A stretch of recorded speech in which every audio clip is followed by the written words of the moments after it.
So just a very, very quick video. I'm just out in the shed in the workshop here. A few signs I have.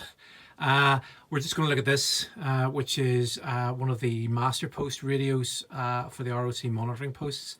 I've had this is a spare radio that I've actually had for quite a while, and recently I've been able to track down the original plugs that they used to power them in the posts. These are a plug made by a company called Bellinglee in the UK.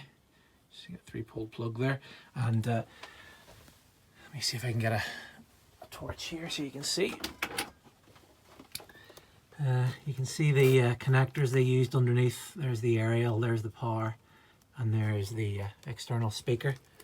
So what I've done is I've soldered it all up, got it done, and you can see it comes in this weatherproof box.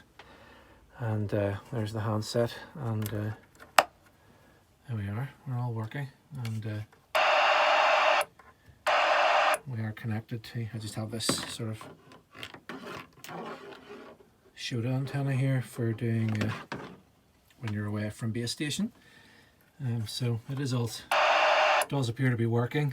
Frequency wise, it is on, let me see, what are we on with this one? 80.35, 80.375 and 82.75 on this. And you would change that by changing these and the channels.